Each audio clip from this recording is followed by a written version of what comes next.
Programa Momentos com Jesus.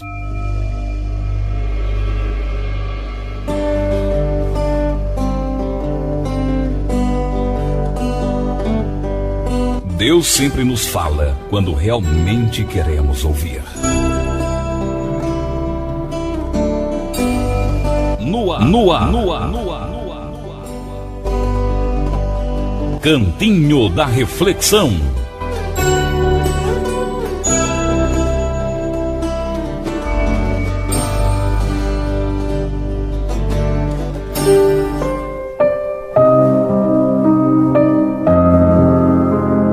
Antes de agir, pense. Um belo dia de sol, o Sr. Mário, um velho caminhoneiro, chega em casa depois de 20 longos anos de trabalho, e todo orgulhoso, chama sua esposa para ver seu lindo caminhão, o primeiro que conseguira comprar após todos aqueles anos de sufoco. E estava feliz, muito feliz, porque a partir daquele dia, ele seria o seu próprio patrão. E retornando da casa com a esposa, ao chegar à porta da rua, encontra o seu filhinho de 6 anos, martelando alegremente a lataria do reluzente caminhão. Irado, aos berros, pergunta o que o filho estava fazendo. E, sem hesitar, no meio de seu furor, pega o martelo e martela impiedosamente os dedos do filhinho, que se põe a gritar e a chorar sem entender o que estava acontecendo. A mulher do caminhoneiro, aflita, corre gritando em socorro do filho, mas nada pôde fazer. Chorando junto ao filho, consegue trazer o marido à realidade e juntos o levam ao hospital para fazer um curativo nos dedinhos machucados. Passadas várias horas de cirurgia, o médico, desconsolado, bastante abatido, chama os pais e informa que as dilacerações foram de tão grande extensão que todos os dedos da criança tiveram que ser amputados. Mas que de resto, o menino era forte e tinha resistido bem ao ato cirúrgico, devendo os pais aguardá-lo acordar no quarto. Horas mais tarde, já no quarto, ao acordar, o pobre menino viu seus pais e foi só sorrisos e disse ao pai: "Papai, me desculpe, eu só queria consertar o seu caminhão como o senhor me ensinou num outro dia. Não fique bravo comigo, papai." O pai, enternecido, disse que não tinha mais importância, que já nem estava mais bravo e que, na verdade, ele não havia nem estragado a lataria do caminhão. E o menino, então, com os olhos radiantes, perguntou: "Quer dizer que não está mais zangado comigo, papai?" "Não", respondeu o pai. "Papai, então se eu estou perdoado, quando é que os meus dedinhos vão nascer de novo?"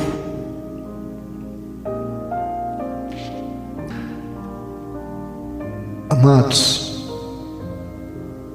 apesar de forte, essa história tem um cunho muito real, porque muitas vezes na hora do ímpeto machucamos profundamente quem amamos e em muitas das vezes não podemos mais sarar a ferida que deixamos. Sim, eu espero que ao escutarem essa história, vocês também fiquem impressionados como eu fiquei. Pensem em suas atitudes e reflitam para ver o quanto têm sido, quem sabe, impetuosos.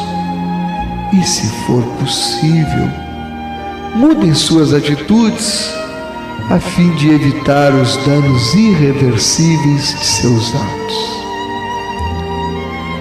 Pense nisso. Tenha uma boa tarde na paz do Senhor.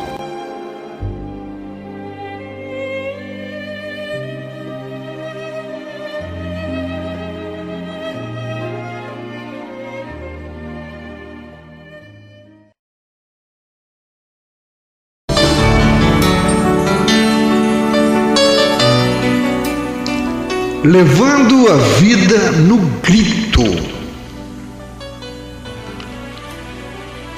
Recentemente eu li um artigo que relatava algo interessante. Nas ilhas por nome Salomão, no Pacífico Sul, os nativos descobriram um jeito inusitado de derrubar árvores. Se algum tronco é grosso demais para ser abatido a machado, os nativos o cortam a gritos. Estava no artigo, né? Não sei. Lenhadores dotados de poderes misteriosos sobem na árvore de manhã bem cedinho e de repente põem-se aos berros. E durante 30 dias continuam berrando. A árvore morre e cai por terra, no meio da gritaria. A explicação, dizem eles, é que com a gritaria eles matam o espírito da árvore. E ainda, segundo os nativos, o método nunca falha. Eu nunca tinha ouvido falar antes que matava o espírito a grito. Eu já vi falar a expressão matando cachorro a grito.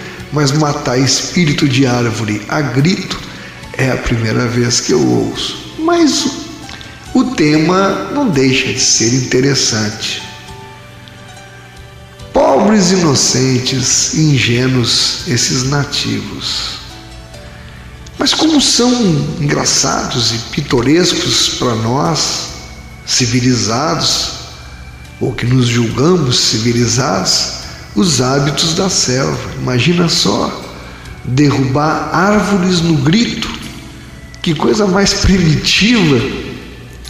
Que pena que não tenham ainda conquistado as vantagens da tecnologia moderna e da ciência.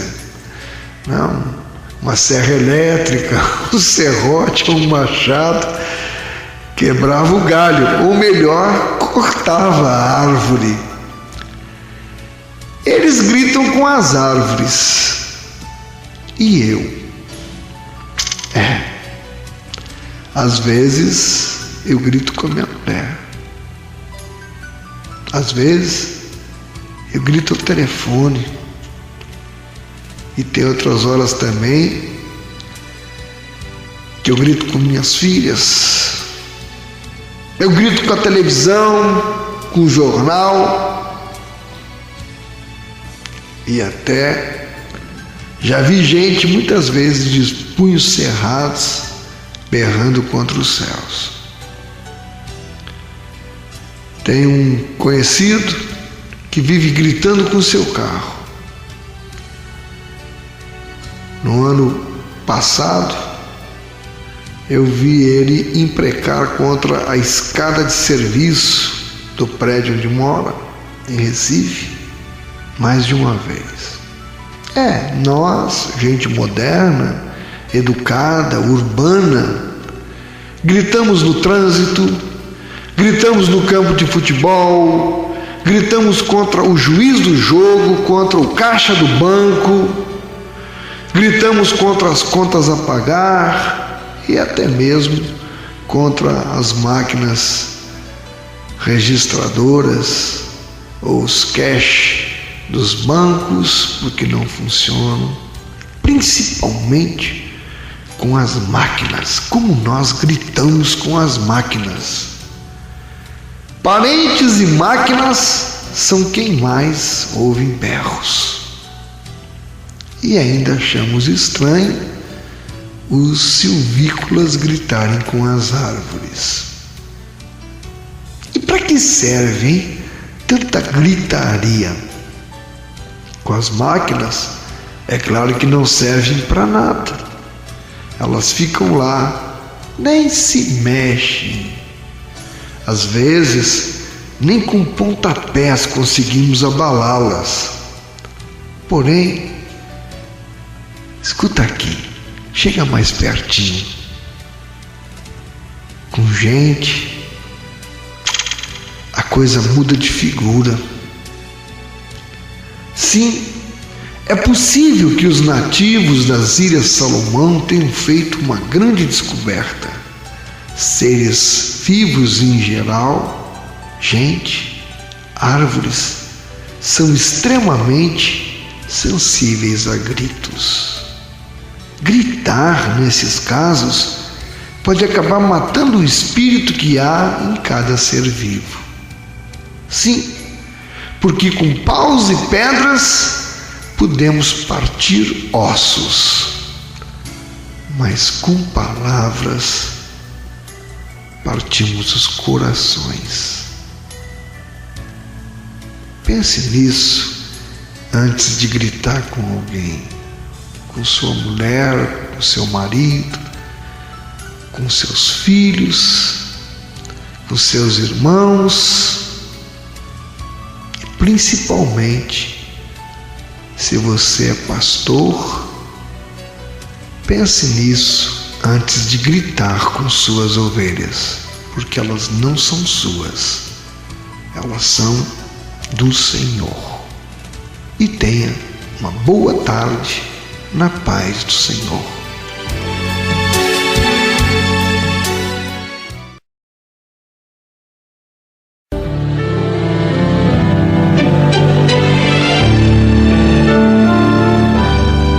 A goiabeira e o mamoeiro.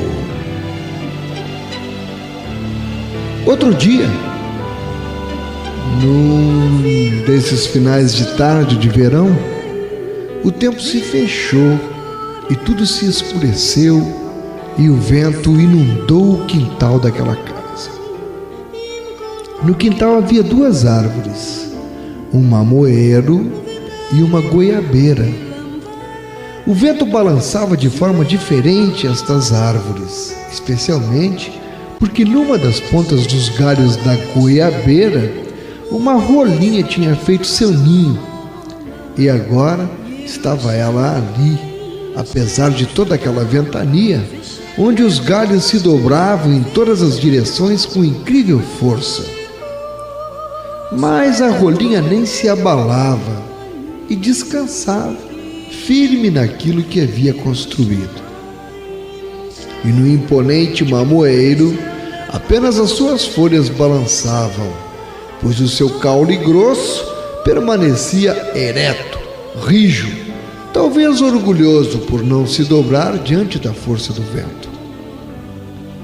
Porém, na manhã do dia seguinte, uma linda manhã de sol, o mamoeiro estava no chão.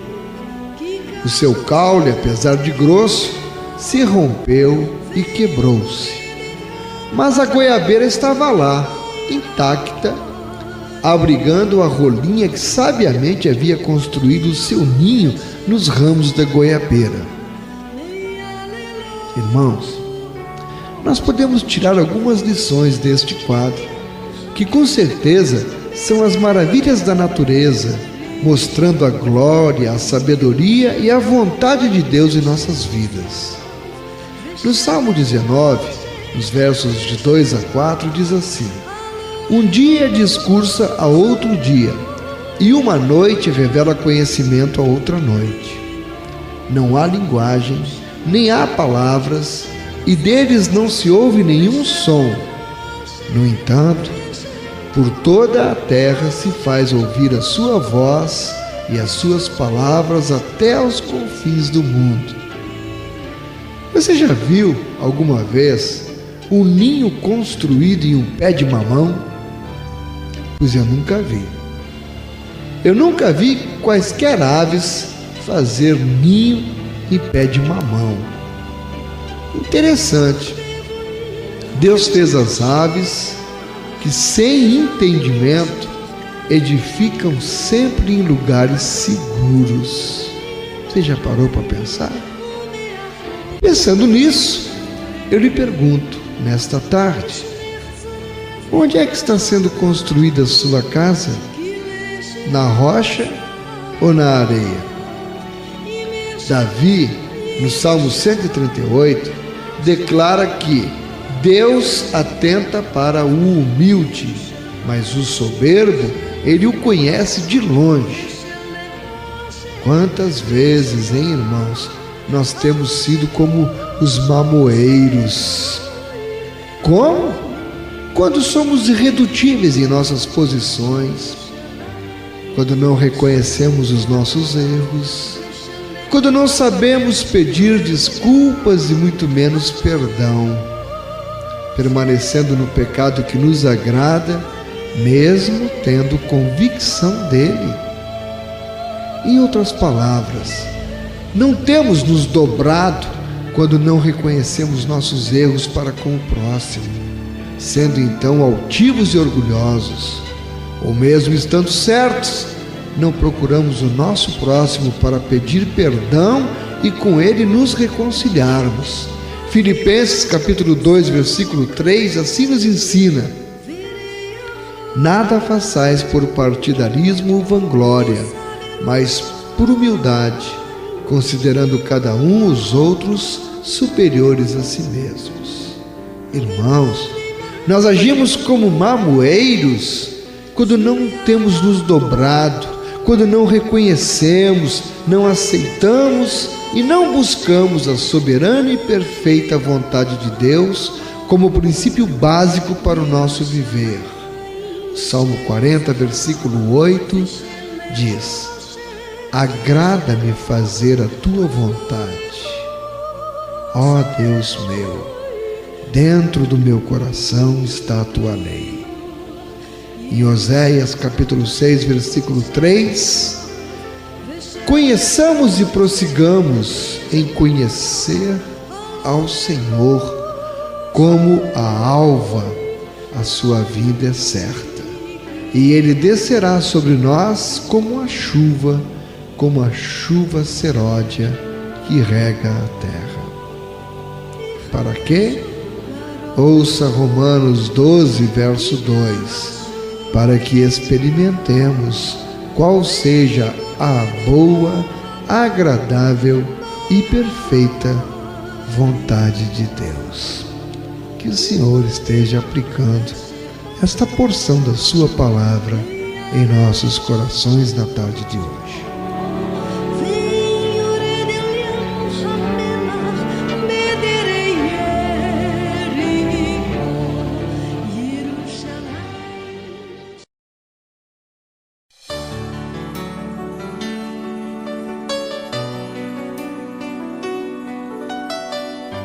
Deus não é velhaco.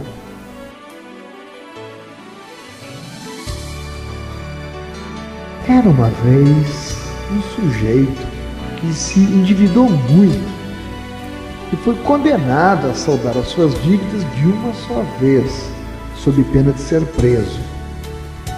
Apesar de seus esforços, não conseguiu empréstimo em alguma instituição de crédito e nem com seus parentes. E o dia fatal ia se aproximando rapidamente. Livrou-se então de um amigo de infância que era rico e na noite anterior ao prazo fatal decidiu lhe telefonar pedindo socorro. Ouviu de seu amigo que podia ficar tranquilo, porque ele tinha o dinheiro disponível e iria lhe emprestar a quantia necessária logo de manhã.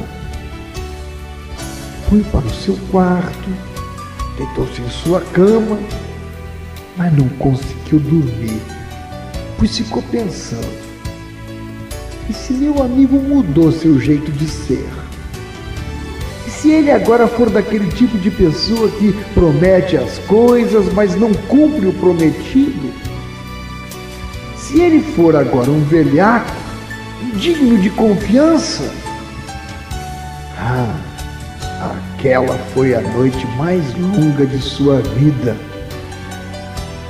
Bem, eu não sei se ele foi ou não socorrido pelo homem a quem buscara ajuda, mas eu sei de uma coisa: quando pedimos algo a um amigo e ele nos promete que vai dar, mas continuamos preocupados, pense comigo, estamos dizendo com essa nossa preocupação que este nosso amigo não é digno de nossa confiança. Em outras palavras, estamos acreditando que ele é um velhaco. Pense comigo. Quando pedimos algo a Deus, continuamos preocupados. Na prática, estamos lhe dizendo que ele, Deus, não é digno da nossa confiança e que ele é um velhaco. Mas Deus não é velhaco. Livro de Tiago, capítulo 1, versos 6 e 7, nos ensina: peça, porém, com fé e nada duvidando, pois o que duvida é semelhante à onda do mar, impelida e agitada pelo vento. Não suponha esse homem que alcançará do Senhor alguma coisa. Quando pedir, peça com fé e você vai receber. Pense nisso e tenha uma boa tarde na paz do Senhor.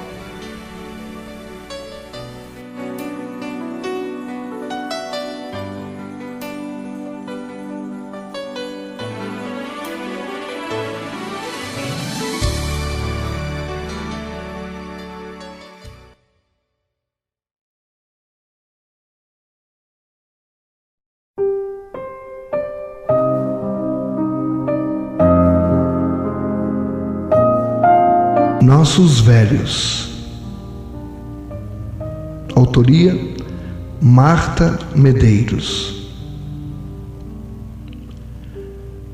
Pais heróis e mães heroínas do lar. Passamos boa parte da nossa existência cultivando estes estereótipos.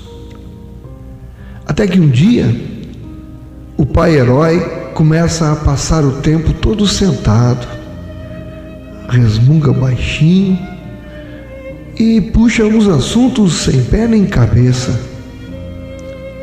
E a heroína do lar começa a ter dificuldade de concluir as frases e dá de implicar com a empregada. O que papai e mamãe fizeram para caducar de uma hora para outra? Envelheceram. Pois é, nossos pais envelhecem. E ninguém havia nos preparado para isso. Um belo dia, eles perdem o garbo, ficam mais vulneráveis e adquirem umas manias bobas. Estão cansados de cuidar dos outros e de servir de exemplo. Agora, chegou a vez deles serem cuidados e mimados por nós, e nem que, para isso, recorram a uma chantagenzinha emocional. Tem muita quilometragem rodada e sabem tudo. E o que não sabem, eles inventam. Mas não fazem mais planos a longo prazo. Agora dedicam-se a pequenas aventuras, como comer escondido tudo o que o médico proibiu. Estão com manchas na pele, ficam tristes de repente, mas não estão caducos. Caducos ficam os filhos que relutam em aceitar o ciclo da vida. É complicado aceitar que nossos heróis e heroínas já não estão mais no controle da situação. Estão frágeis e um pouco esquecidos. Têm este direito, mas nós seguimos exigindo deles a energia de uma usina. Não admitimos suas fraquezas, seu desânimo. Ficamos irritados e alguns chegam a gritar se eles se atrapalham com o celular ou outro equipamento. E ainda não temos paciência para ouvir pela milésima vez a mesma história que contam como se acabassem de tê-la vivido. Em vez de aceitarmos com serenidade o fato de que as pessoas adotam um ritmo mais lento com o passar dos anos, simplesmente ficamos irritados por eles terem traído nossa confiança. A confiança de que seriam indestrutíveis, como os super-heróis. Provocamos discussões inúteis e os enervamos com nossa insistência para que tudo siga como sempre foi. Essa nossa intolerância só pode ser medo. Medo de perdê-los e medo de perdermos a nós mesmos.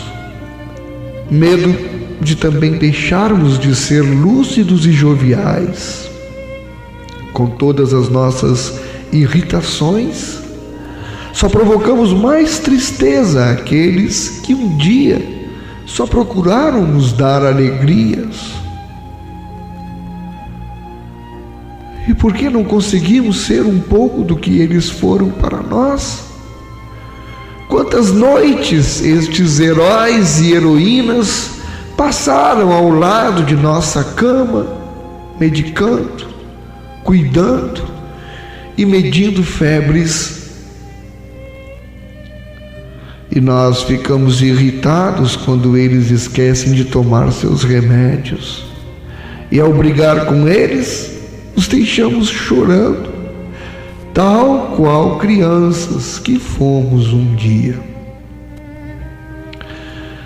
É uma enrascada essa tal de passagem do tempo.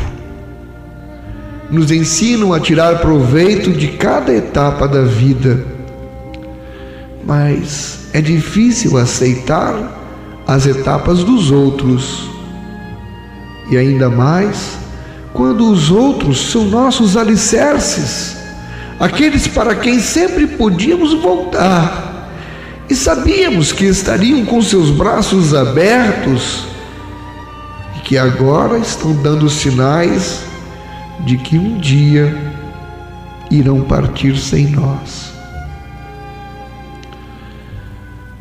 Por isso, façamos por eles hoje o melhor, o máximo que pudermos, para que amanhã, quando eles já não estiverem mais aqui conosco, que possamos lembrar deles com carinho, de seus sorrisos de alegria e não das lágrimas de tristeza que eles tenham derramado por nossa causa.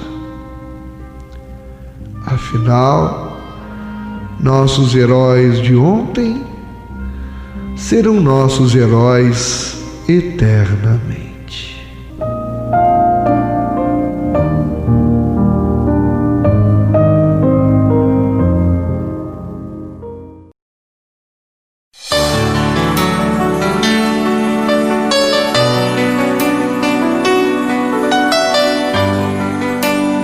Racismo. Aconteceu num voo da British Airways entre Joanesburgo e Londres. Uma senhora branca de uns 50 anos senta-se ao lado de um negro e ela chama a aeromoça para se queixar. Qual é o problema, senhora? Pergunta educadamente a aeromoça. Mas você não está vendo? Responde a senhora. Você me colocou ao lado de um negro. Eu não consigo ficar ao lado destes nojentos. Me dê um outro assento. Por favor, acalme-se, disse a aeromoça. Senhora, quase todos os lugares deste voo estão tomados. Eu vou ver se há algum lugar na executiva ou na primeira classe. A aeromoça se afasta e volta alguns minutos depois. Minha senhora, explica a aeromoça, como eu suspeitava, não há nenhum lugar vago na classe econômica. Mas eu conversei com o comandante, que confirmou que não há também mais lugar na classe executiva. Entretanto, por coincidência, ainda nos resta um único assento na primeira classe. Antes que a megera senhora pudesse responder algo, a aeromoça continuou. É totalmente inusitado a companhia conceder um assento de primeira classe a alguém que está viajando na classe econômica. Mas, dadas as circunstâncias, o comandante considerou que seria escandaloso que alguém seja obrigado a sentar-se ao lado de uma pessoa tão nojenta e execrável. E dizendo isso, a aeromoça vira-se para o cidadão negro e lhe diz: Senhor, se o senhor quiser fazer o favor de pegar os seus pertences, o seu assento na primeira classe já está lhe esperando. E todos os passageiros ao redor que acompanhavam a cena se levantaram e bateram palmas durante longo tempo para a atitude da companhia aérea. Deuteronômio capítulo 10, versículo 17 nos diz: Pois o Senhor, vosso Deus, é o Deus dos deuses e o Senhor dos senhores, o Deus grande, poderoso e temível, que não faz acepção de pessoas e nem aceita suborno. Pense nisso e tenha uma boa tarde na paz do Senhor.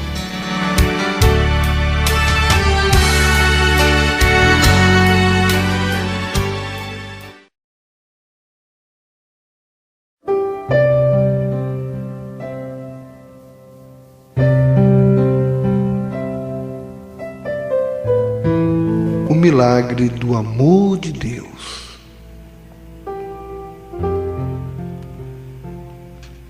Os exames mostraram que era uma menina, e todos os dias Michael cantava perto da barriga de sua mãe. Ele já amava sua irmãzinha antes mesmo de ela nascer. A gravidez se desenvolveu normalmente. No tempo certo vieram as contrações, primeiro a cada 5 minutos, depois a cada 3 minutos, e então a cada minuto uma contração. Entretanto, surgiram algumas complicações e o trabalho de parto de Karen demorou horas. Todos discutiam a necessidade provável de uma cesariana, e enquanto discutiam, o tempo passava. Até que, enfim, depois de muito tempo, a irmãzinha de Michael nasceu. Só que ela estava muito mal. Com a sirene no último volume, a ambulância levou a recém-nascida para a UTI neonatal do Hospital St. Mary. Os dias passaram. A menininha piorava. Então, o médico disse aos pais: preparem-se para o pior. Há poucas esperanças e é só uma questão de horas. Karen e seu marido começaram então, tristemente, completamente abatidos e arrasados, os preparativos para o funeral da criança. Alguns dias atrás, estavam arrumando o quarto para esperar pelo novo bebê. E hoje, os planos eram outros. Enquanto isso, Michael todos os dias pedia aos pais que o levassem para conhecer a sua irmãzinha. Eu quero cantar para ela, ele dizia. A segunda semana de UTI entrou e esperava-se que o bebê não sobrevivesse até o dia seguinte. Michael continuava insistindo com seus pais para que o deixassem ir cantar para sua irmã, como ele fazia quando cantava na barriga de sua mãe. Mas crianças não eram permitidas na UTI. Entretanto, Karen decidiu. Ela levaria Michael ao hospital de qualquer jeito. Ele ainda não tinha visto a irmã, e se não fosse hoje, talvez não a visse viva. Ela vestiu Michael então com uma roupa um pouco maior para disfarçar a idade e rumou para o hospital. A enfermeira não permitiu que ele entrasse e exigiu que ela o retirasse dali. Mas Karen insistiu. Ele não irá embora até que veja a sua irmãzinha. Então, a enfermeira concordou e levou Michael e sua mãe até a incubadora. Ele olhou para aquela trouxinha de gente que perdia a batalha pela vida. E depois de alguns segundos olhando, ele começou a cantar com a sua voz pequenininha. Você é o meu sol, o meu único sol. Você me deixa feliz, mesmo quando o céu está escuro. Nesse momento, o bebê pareceu reagir. A pulsação começou a baixar e se estabilizou. E Karen encorajou Michael a continuar cantando. E ele continuou. Você não sabe, querida, quanto eu te amo. Por favor, não leve o meu sol embora. Enquanto Michael cantava, a respiração difícil do bebê foi se tornando suave. Continue, querido, pediu Karen emocionada. E ele continuava com aquela voz. Outra noite, querida, eu sonhei que você estava em meus braços. E o bebê começou a relaxar. Cante mais um pouco, Michael. Dessa vez foi a enfermeira que começou a pedir, enquanto eu chorava.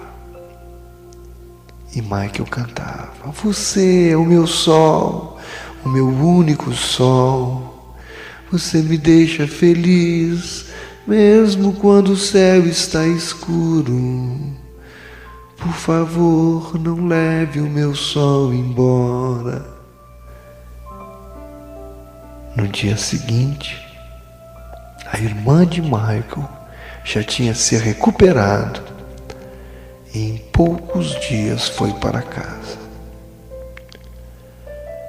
O jornal Women's Magazine chamou essa história de O Milagre da Canção de um Irmão. Os médicos americanos chamaram simplesmente de um milagre. Mas a mãe, Karen, chamou de um milagre do amor de Deus.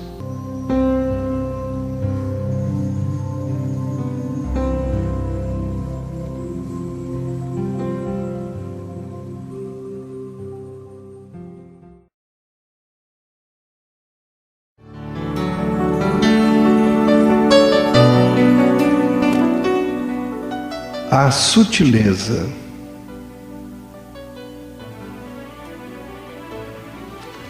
Alerta! Se você é daquelas pessoas que não tem tempo para o que Jesus tem a lhe falar, então você está dispensado de ouvir esta reflexão. Todavia, se você quer despender um pouco do seu tempo para ouvir o que Jesus tem a lhe dizer, preste atenção. Foi convocada uma convenção mundial do Reino das Trevas. E no discurso de abertura foi dito pelo orador aos assistentes: nós não conseguiremos impedir que os cristãos orem e nem que leiam suas Bíblias e conheçam a verdade. Nós nem mesmo conseguimos impedi-los de tentar construir um relacionamento com Cristo. Mas se realmente eles conseguirem esse relacionamento com Jesus, a nossa força sobre eles estará destruída. Assim, deixe-os orar, deixe-os ter seus estilos de vida, mas roube seu tempo para não ganharem esse relacionamento com Jesus. Distraia-os de conquistar a proteção de seu Salvador e de manter essa união vital durante todo o seu dia. Então um dos assistentes perguntou: mas como faremos isto, mestre? E a resposta: mantenha-os ocupados nas coisas não essenciais da vida. Inventem inúmeros esquemas para ocupar suas mentes. E continuou: tente-os para gastar, e para pedir. Convença as esposas a ficarem horas trabalhando e aos maridos a ficarem no trabalho 6 ou 7 dias por semana, de 10 a 12 horas por dia, para que assim tenham recursos para seus vazios estilos de vida, e evite principalmente que tenham tempo para passar com suas esposas e crianças. Assim, suas famílias ficarão fragmentadas e logo seu lar não oferecerá nenhum refúgio às pressões do trabalho. Estimule suas mentes, de modo que não possam mais ouvir aquela voz baixinha. Seduza-os para ouvir constantemente a televisão ou o som. E veja para que cada loja e restaurante no mundo toque músicas do momento constantemente. Isto atolará suas mentes e romperá esta união com Cristo. Encham a mesa do café com revistas e jornais. Martele suas mentes com notícias 24 horas por dia. Invada seus momentos ao volante com outdoors. Inunde suas caixas postais com catálogos, panfletos, todo tipo de boletins de propaganda, de revistas grátis e com mulheres lindas e sem roupas. Pois assim os maridos acreditarão que a beleza externa é que é importante e ficarão descontentes com suas esposas. Isto destruirá essas famílias rapidamente. E eles logo arranjarão outras mulheres. Até mesmo na recreação. Deixe que seja excessiva e voltem da recreação esgotados, inquietos e despreparados para a semana que inicia. Não os deixe ir à natureza refletir sobre as maravilhas de Deus, não. Mande-os aos parques de diversão, aos eventos esportivos, aos concertos e preferivelmente aos filmes, que cada vez estão mais violentos e pornográficos. Mantenha-os ocupados. E quando eles se reunirem em encontros espirituais nas igrejas, envolva-os em bisbilhotices, estimulem as fofocas e as conversas fúteis, de modo que saiam com a consciência incomodada e a emoção alterada. Vão em frente, deixe-os se envolver em salvar a alma, mas aglomere suas vidas com muitas causas, para que não tenham nenhum tempo para procurar a força de Cristo. Logo estarão trabalhando em suas próprias lápides, sacrificando sua saúde e família para o bem da nossa causa. Vai dar certo, vai funcionar. e estava encerrada a convenção. E os participantes foram ansiosamente executar as suas atribuições, fazendo com que todos, em toda a parte, ficassem ocupados e correndo apressados de lá para cá e de cá para lá. E fica a pergunta: será que o orador está sendo também na sua casa e na sua vida bem-sucedido no seu esquema? Amado ouvinte, pare, pense e reflita. Tenha tempo para Jesus. Pense nisto e tenha uma boa tarde na paz do Senhor.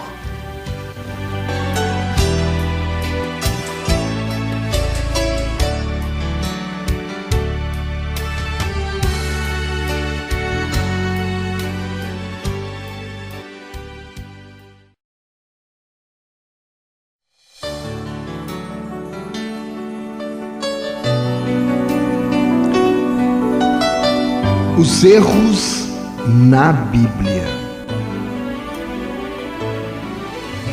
A Bíblia, ela está cheia de erros.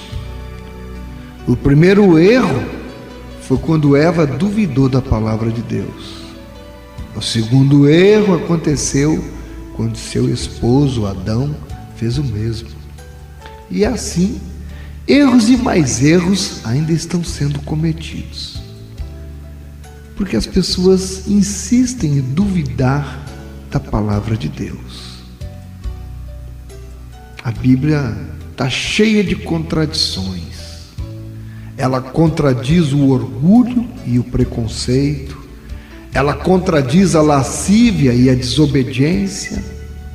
Ela contradiz o seu pecado e o meu também. A Bíblia está cheia de falhas, porque ela é o relato de pessoas que falharam muitas vezes. Assim foi com a falha de Adão, assim foi com a falha de Caim e a de Moisés, bem como a falha de Davi e de muitos outros que também falharam. Mas ela é também o relato do amor infalível de Deus. Este nunca falha. Deus não escreveu a Bíblia para pessoas que querem jogar com as palavras. Deus não escreveu a Bíblia para aqueles que gostam de examinar o que é bom, mas sem fazê-lo. Deus não escreveu a Bíblia para o homem que não acredita, porque não quer. O homem moderno descartou os ensinamentos da Bíblia pelas mesmas razões que outros homens têm descartado através da história. Por grande ignorância, a sua verdadeira mensagem e conteúdo, intransigente apatia em recusar, considerar suas declarações, bem conhecidos pseudocientistas, posando de críticos honestos, convicção secreta de que este livro está certo e de que os homens estão errados.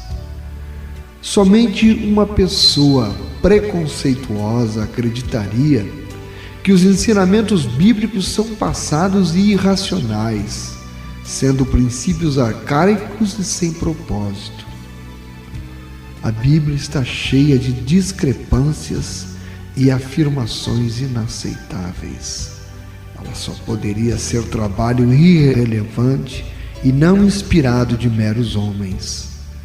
A Bíblia é, afinal, somente mais um livro religioso, mas para milhares que não se arriscam serem honestos consigo mesmos e com Deus. A Bíblia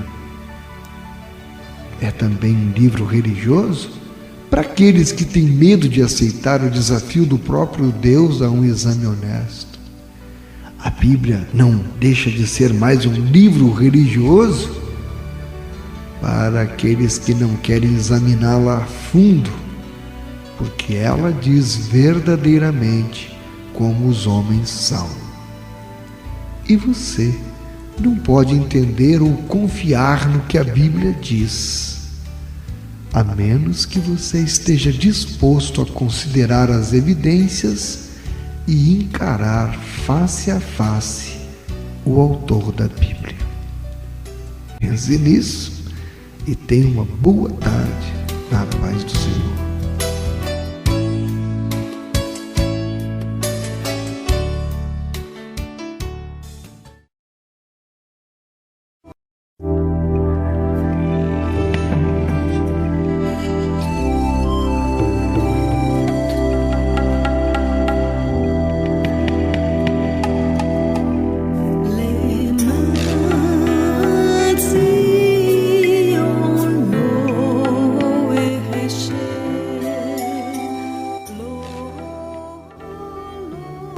Fred Craddock é o nome do cidadão aqui que foi convidado para participar de uma reunião de oração em uma casa situada num local nobre da cidade de Atlanta, nos Estados Unidos. Consta que o grupo estava reunido e todos compartilhavam as respostas às orações. Então, pelo que eu entendi, era uma reunião de oração. Uma pessoa falou que precisava de um carro novo até a sexta-feira seguinte. Aí um outro homem acrescentou que desde que o trabalho ali foi iniciado, 75 pessoas haviam obtido a resposta sobre um novo carro. Foi então que alguém, virando-se para ele, perguntou: "O que você acha, Dr. Craddock?" Craddock, que participava orando em silêncio durante toda a reunião, respondeu que se sentia ofendido pela superficialidade das questões ali propostas para a oração. E disse mais: "Milhares estão morrendo de fome na África. A pobreza tem assolado milhões na Índia. A violência tem tirado o sono de paz em toda a América Latina. E vocês ficam orando e marcando datas para ter um carro novo? Será que a nossa vida de oração tem cometido o mesmo erro, meus irmãos? Nós estamos buscando a Deus apenas como alguém que poderá nos dar bens materiais? Achamos realmente que a vida cristã se resume em aumentar o patrimônio e que o ter muitos bens é característica de uma vida espiritual vitoriosa? Sinceramente, amados ouvintes do Momentos com Jesus, terá Cristo morrido na cruz apenas para garantir a nossa prosperidade? Quando Cristo disse que deveríamos amar a Deus sobre todas as coisas e ao próximo como a nós mesmos, estava nos dizendo que só seríamos felizes e verdadeiros cristãos se entendêssemos que a vida não se resume em buscar os nossos próprios interesses. As bênçãos materiais devem ser consequência de uma vida colocada no altar do Senhor e não uma motivação para o crescimento espiritual. Linda esta bronca do Dr. Craddock, não sei nem quem é, mas ele falou palavras muito boas. Milhares estão morrendo de fome na África, a pobreza tem assolado milhões na Índia, a violência tem tirado o sono de paz em toda a América Latina, e vocês ficam orando e marcando datas para terem um carro novo. Quantos não estão fazendo a mesma coisa por aí, né? Se preocupando com o carro novo, com a casa nova, com dinheiro. Tem coisas muito mais importantes. Buscar em primeiro lugar o reino de Deus e a sua justiça, sabendo que as demais coisas vos serão acrescentadas. Mateus capítulo 6, verso 33.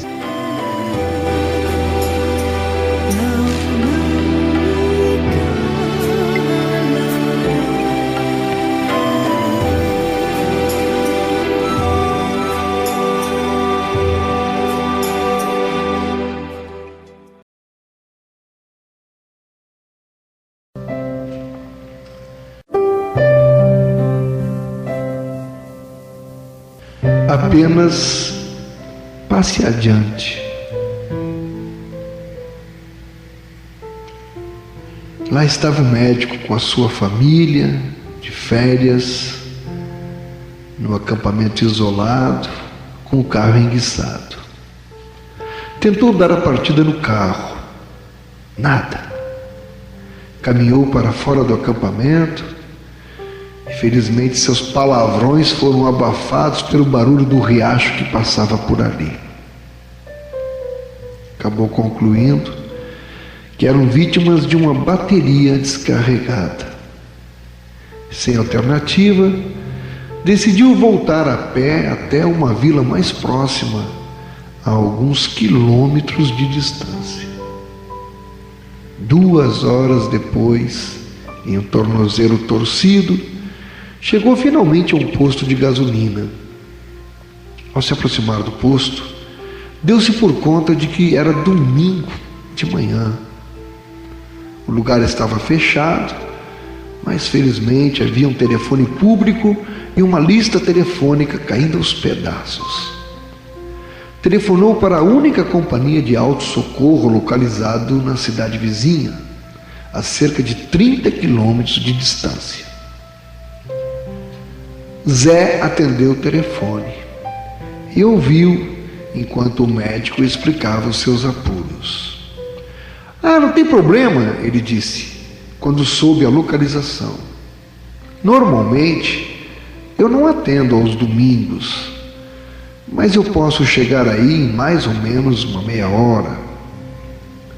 O médico, então, ficou aliviado que ele estivesse vindo, mas ao mesmo tempo consciente das implicações financeiras que essa oferta de ajuda significaria.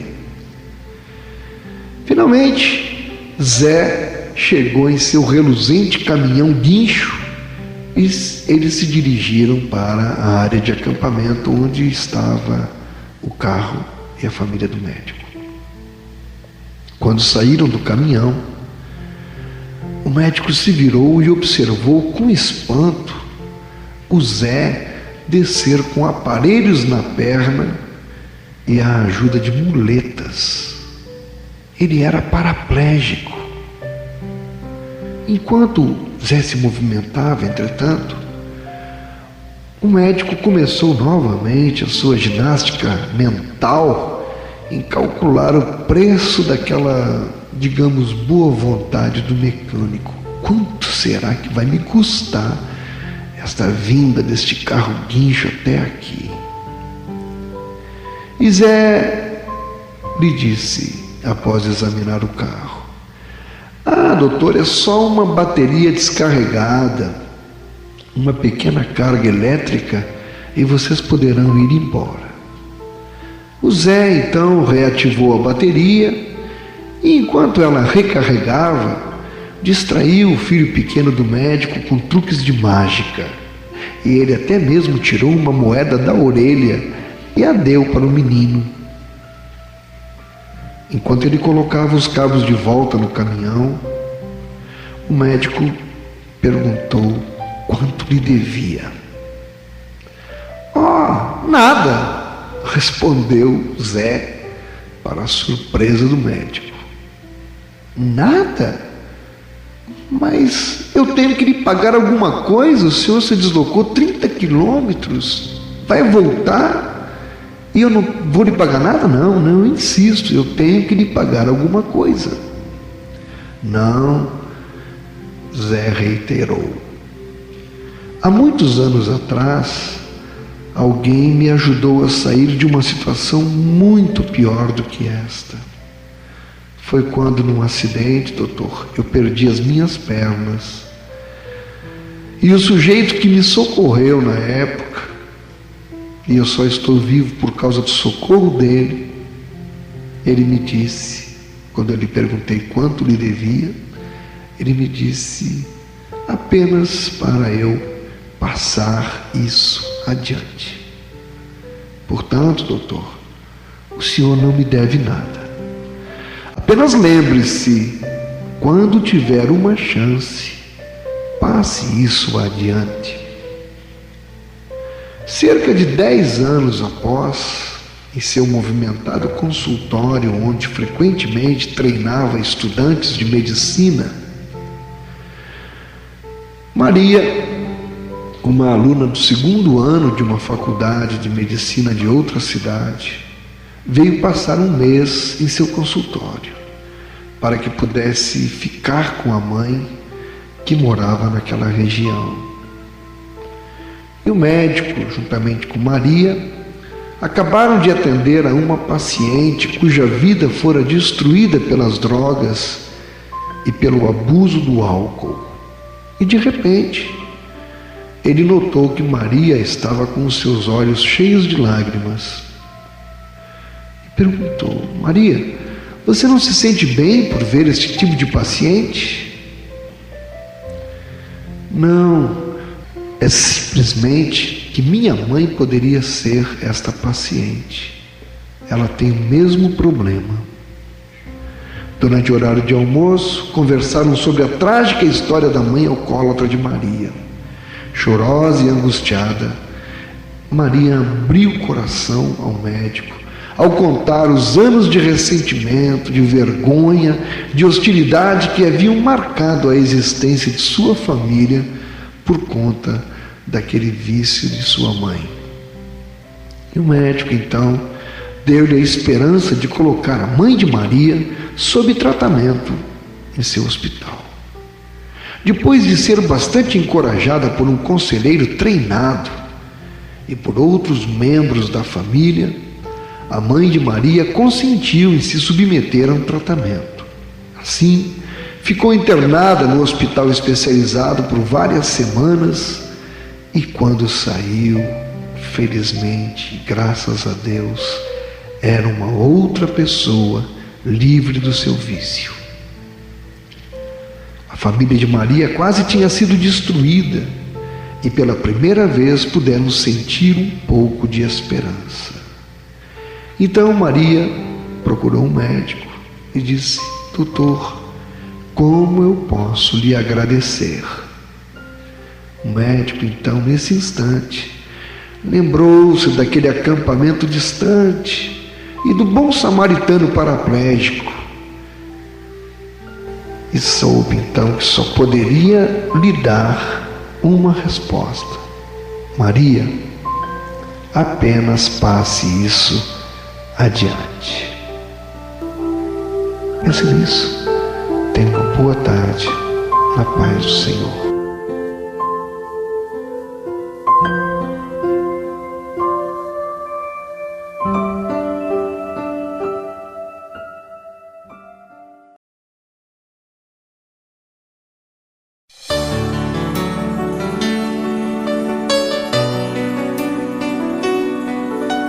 Quanto custa um milagre?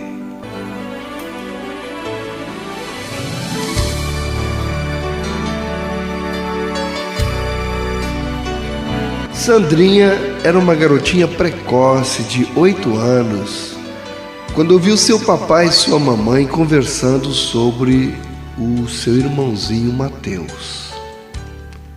Tudo o que ela sabia era que Mateus estava doente, que seus pais estavam completamente sem dinheiro. Eles se mudariam para um apartamento num subúrbio no próximo mês, porque o papai não tinha recursos para pagar as contas do médico e o aluguel do apartamento em que moravam.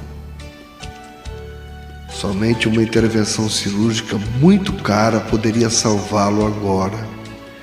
E parece que não havia ninguém que pudesse ou quisesse emprestar-lhes o dinheiro.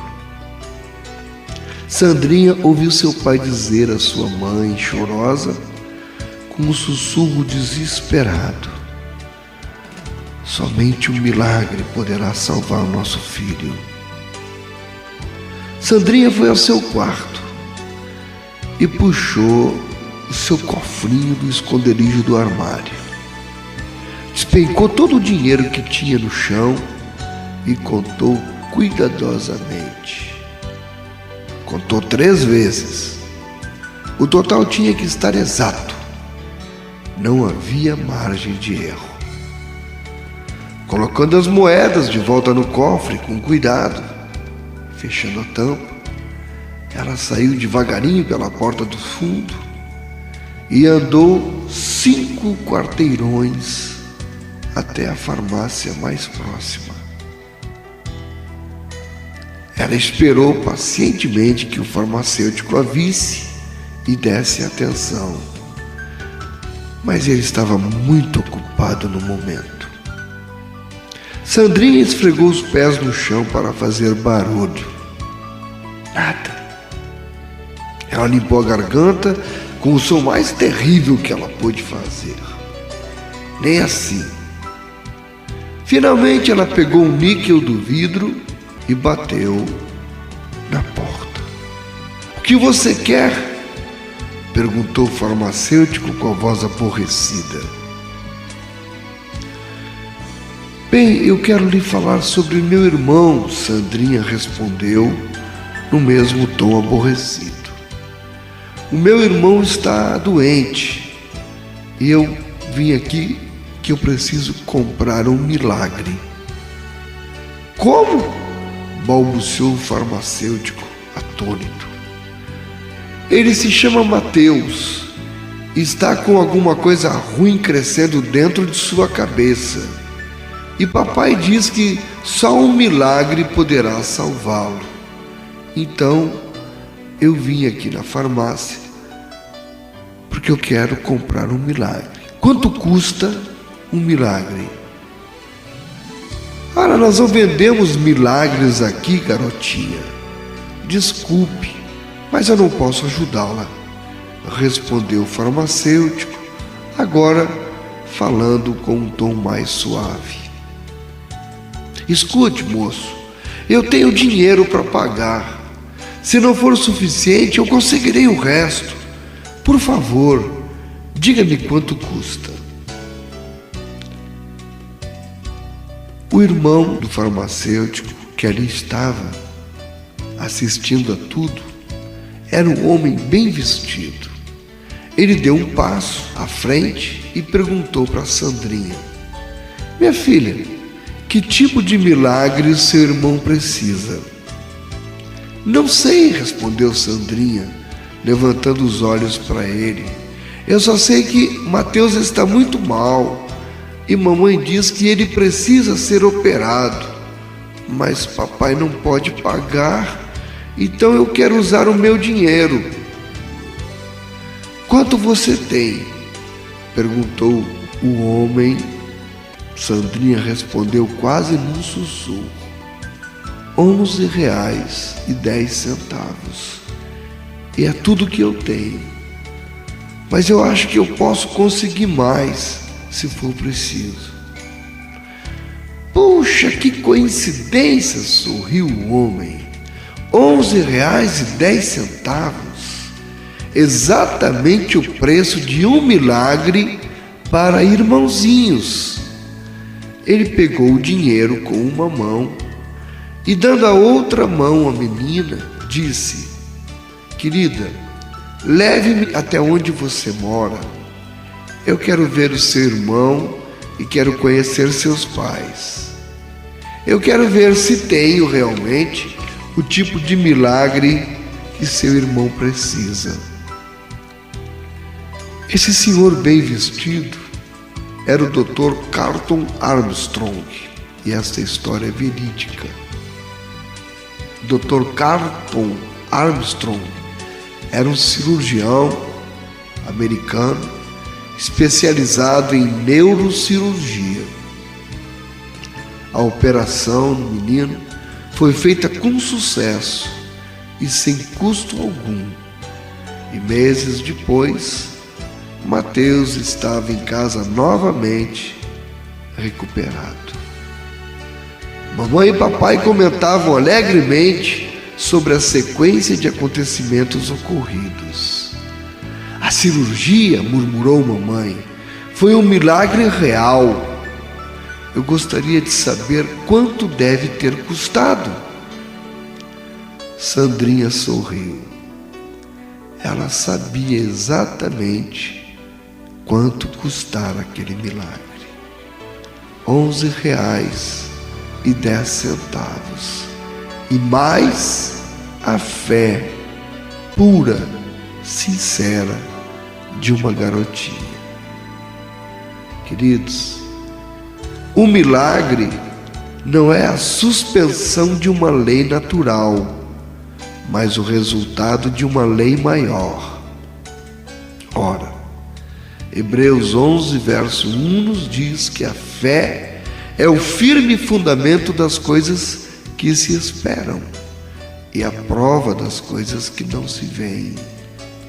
Aí está o segredo do milagre, a fé. Portanto, você também está precisando de um milagre. Tenha fé, confie no Deus Todo-Poderoso e Ele fará o milagre acontecer na sua vida conforme a sua santa vontade. Pense nisso e tenha uma boa tarde, cheio de fé, em nome de Jesus.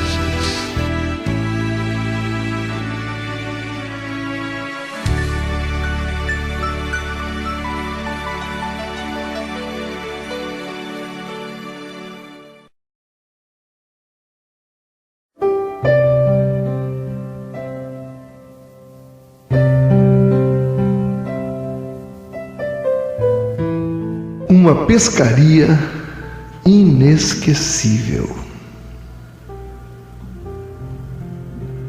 Ele tinha 11 anos e cada oportunidade que surgia, ele ia pescar no cais próximo ao chalé de sua família, em uma ilha que ficava em meio a um lago.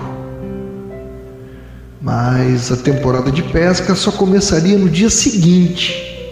Todavia, pai e filho saíram no fim da tarde para pegar apenas peixes cuja captura estava liberada.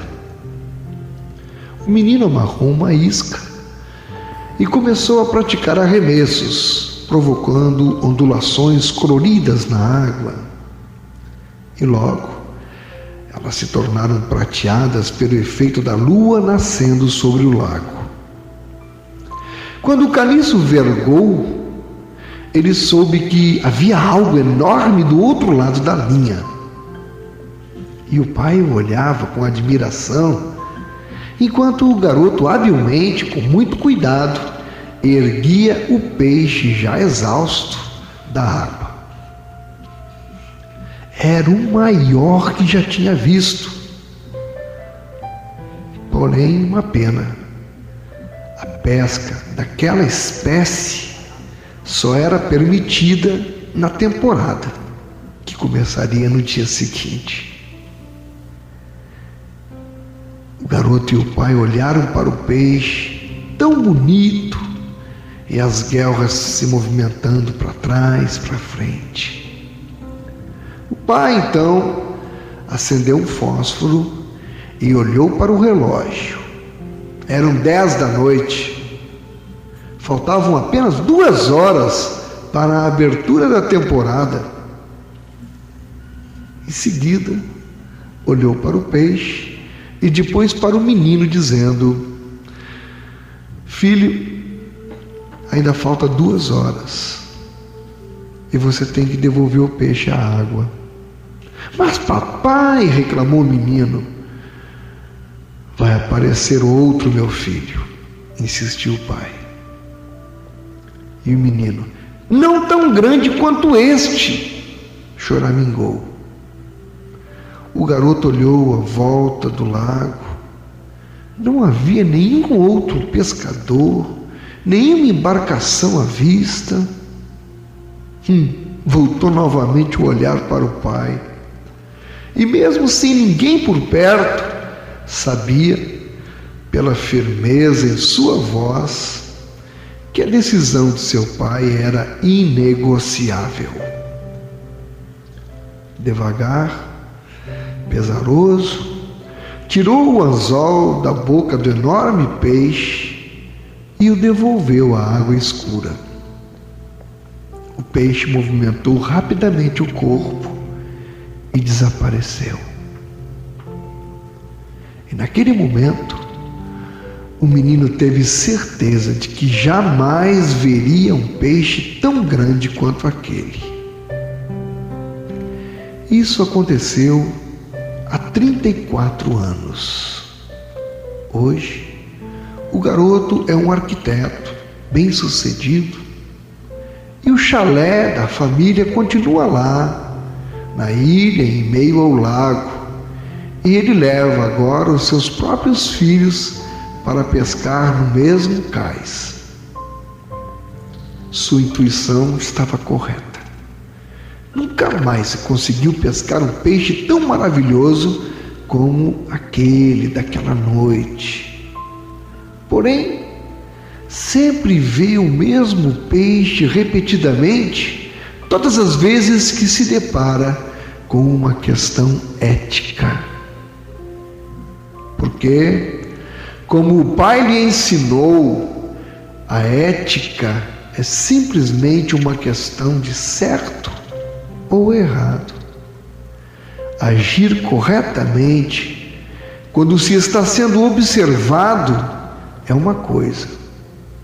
A ética, porém, está em agir corretamente, principalmente quando ninguém está nos observando.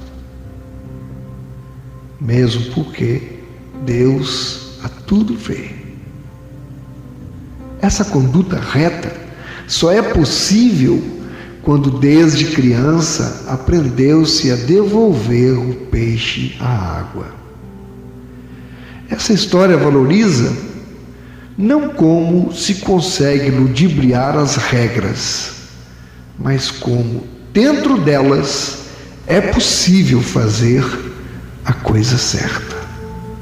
Afinal, a boa educação que vem do berço é o mesmo que uma moeda de ouro, tem valor em toda parte. Pense nisso e tenha uma boa tarde na paz do Senhor.